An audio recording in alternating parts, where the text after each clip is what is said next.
പൊന്നുവെള്ളി ഒന്നുമല്ല വീണ്ടെടുപ്പാൻ ചെന്നിനം താനന്നു ചിന്തി മാനവർക്കാ. പൊന്നുവെള്ളി ഒന്നുമല്ല വീണ്ടെടുപ്പാൻ ചെന്നിനം താനന്നു ചിന്തി മാനവർക്കാ.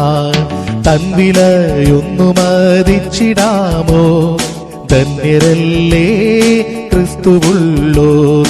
തൻവിലയൊന്നു മതിച്ചിടാമോ ധന്യരല്ലേ ക്രിസ്തുവുള്ളോർ. ക്രിസ്തുയേശുവിന്റെ നിസ്തുല്യ നാമത്തിൽ ശുഭസന്ദേശത്തിലേക്ക് സ്വാഗതം. പ്രിയമുള്ളവരെ, ചരിത്രപരമായ വീക്ഷണഗതിയിൽ നോക്കിയാൽ ലോകത്ത് ഒരുപാട് രാജാക്കന്മാർ അവരുടെ മരണം വരെ ഈ ലോകത്തെ ഭരിച്ചതായി കാണുന്നു. വർത്തമാന സമയത്ത് ഭരിക്കുന്നവരുടെയും ഭരണം അവസാനിക്കാൻ പോകുന്നു. എന്തുകൊണ്ടെന്നാൽ അവരെല്ലാം മൃത്യുവിന് ഇരയാകുവാനായിട്ട് പോകുന്നു. എന്നാൽ അവസാനിക്കാതെ ഭരിക്കാൻ പോകുന്ന ഒരു രാജാവുണ്ട്. നിത്യത മുഴുവൻ അവൻ ഭരിക്കും. കാരണം തന്റെ മരണത്തിലൂടെയും പുനരുത്ഥാനത്തിലൂടെയും സാത്താന്റെയും മൃത്യുവിന്റെയും മേൽ അവൻ ജയം വരിച്ചു. പാപം നിമിത്തം മനുഷ്യൻ പാപത്തിന്റെ ശമ്പളമായ മൃത്യുവിനെ സ്വീകരിക്കേണ്ടതായി വന്നു. ആ മരണത്തെ അകറ്റാൻ ഈ രാജാവ് സ്വയം മരണത്തെ ആസ്വദിച്ച് മനുഷ്യന് മറുവിലയായി തീർന്നു. അവൻ മരണത്തെ ജയിച്ചു.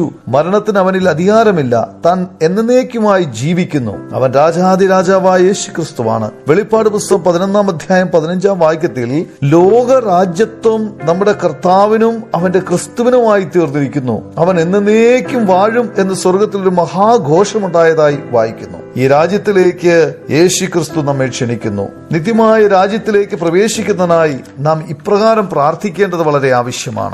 കർത്താവെ, ഞാനൊരു പാപിയാണ്. ഇത് ഞാൻ അംഗീകരിക്കുന്നു. കർത്താവായ യേശു ക്രിസ്തു എന്റെ പാപങ്ങൾക്ക് വേണ്ടി യാഗമായി തീർന്നു. ദൈവം അവനെ 3-ാം ദിവസം മരിച്ചവരിൽ നിന്നും ഉയർപ്പിച്ചു. ഞാനിത് വിശ്വസിക്കുന്നു.